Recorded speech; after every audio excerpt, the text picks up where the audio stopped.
Let's all go to the lobby. Let's all go to the lobby. Let's all go to the lobby to get ourselves Hello a everyone, treat. I'm Triple J, and if you're a superhero fan like me, then boy is it a great time to be alive. After all, last month, the trailer for the latest Wolverine movie, which there's been 6 of them now, simply titled Logan, dropped and trended hard across our social media, and just last week, Doctor Strange from Marvel Studios was released. Over the past few years, DC and Marvel have both put out a plethora of superhero movies. And that's not even counting the ones that are in pre-production now that are set to come out next year and the year after. However, in looking at Logan and Doctor Strange, I see that we were giving yet 2 more superhero movies where straight white men are the leads. What I'm getting at is that there's a lack of diversity in her superhero movies that persists to this day. A problem that is also quite prevalent outside the superhero genre as well. Because of this, I decided to compile some data looking at just how diverse our superhero movies are, or aren't, from DC and Marvel. But first, a few ground rules. I will be starting with Blade circa 1998, as it was the movie that got the superhero genre revived. The same characters will not be counted twice, even if played by different white actors. When a character is named in the title of the movie, it is their movie, regardless of whoever else is in it, and the extra characters won't be counted. After all, it's not Captain America, Falcon, and Black Widow, the Winter Soldier, it's just Captain America, the Winter Soldier. Data was taken only from live-action Marvel and DC movies, as I believe they have the furthest reach. Movies in pre-production were not counted. This is not about who is better, DC or Marvel, but a discussion on the lack of diversity in their movies. Okay everyone, let's begin. Starting with Blade, a black-led superhero movie released in 1998, Blade showed that superhero movies were not only a viable genre, but also that a black-led superhero movie could succeed. In fact, looking at the history of the making of Blade, it's a minor miracle that it was produced in the first place. After all, not only did it come out after Batman and Robin, a movie lambasted by fans and thought of as the one that killed superhero movies in general, it also came out after Spawn, another black-led superhero movie that was not a runaway blockbuster in its box office receipts, so it was facing an uphill battle. So, on the Marvel side, according to the entry on Wikipedia, and including only movies that have been released up to the making of this video, there have been a total of 41 movies. Of those 41 movies, 12 of them have been team titles, and of the remaining 29 solo titles, only one has had a female lead with her name in the title, Elektra. So on the surface, for women, Marvel has had for its solo titles 3% representation. On the DC side, since 1998, after the release of Blade, there have been a total of 14 movies. Of those 14, 2 have been team titles, and of the 12 remaining solo titles, only one has been headlined by a female character with her name in the title, Catwoman. So for DC on its solo titles, women have had a slightly better percentage of representation, at 8%. Now, when I mention women, I'm including all groups of women into this, be they black, white, Asian, or native. But breaking down the representation of them makes for sad news. On the Marvel front, when we break down superhero characters who are women, of the total of the 1 female-led superhero film and the 12 team films, there's a total of 15 female superhero characters. This includes not counting the same character twice, even if they're played by different actresses. Of the 15 women, 8 were white women. Of the 7 left, 1 was black, 1 was Latina, 3 were Asian, and the last two were Nebula and Gamora, who, while portrayed by a white and black woman respectively, don't count as they played non-human characters. What does this mean? Well, white women played the majority of the female superhero characters at 53%. 6% were black, 20% were Asian, another 6% Latina, and 12% were miscellaneous. On the DC front, when we break down superhero characters who are women, of the total of the one female-led superhero film and the 3 team films, we come to a total of 6 women. 4 were white, 1 was black, and 1 was Asian.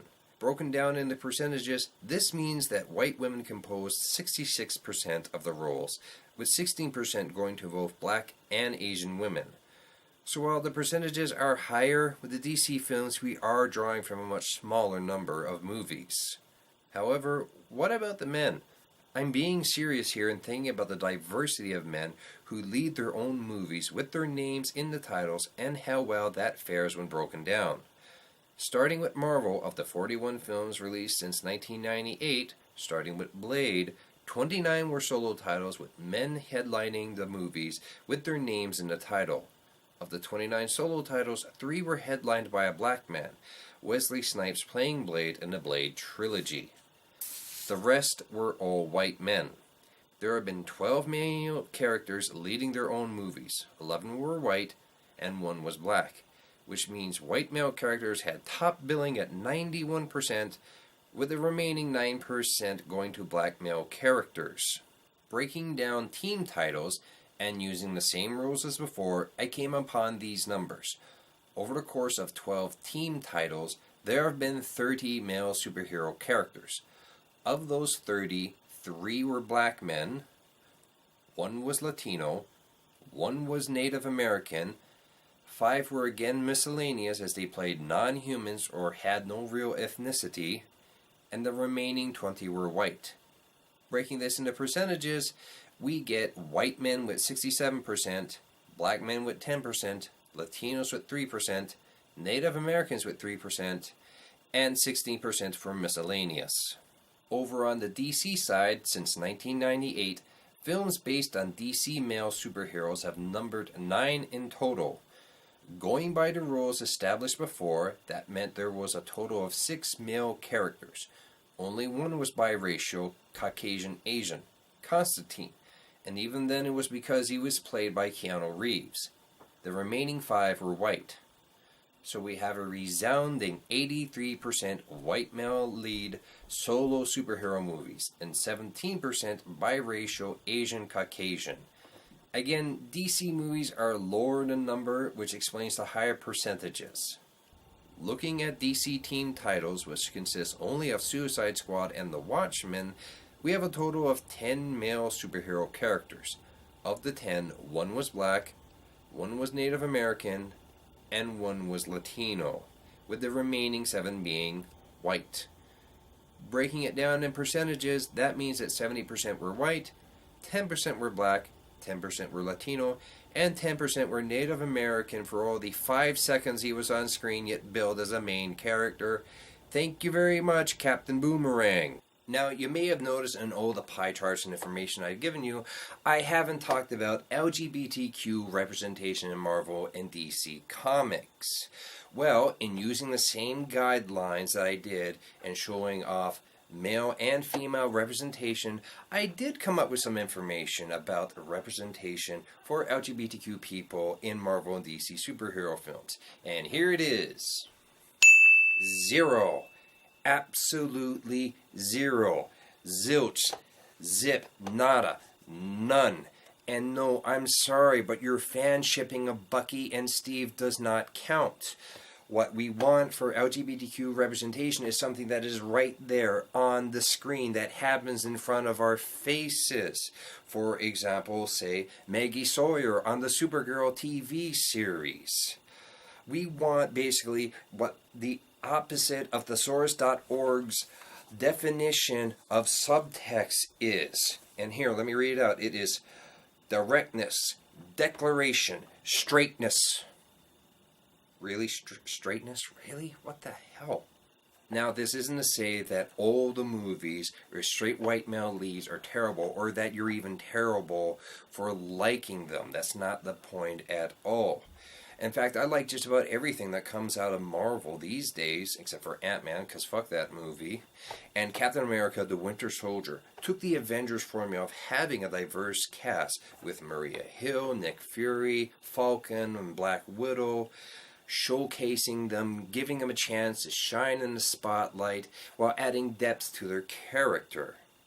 On the other hand, there have been other really terrible superhero movies with white male leads, such as the Ghost Rider movies, which are really only enjoyable if you're a fan of Nick Cage.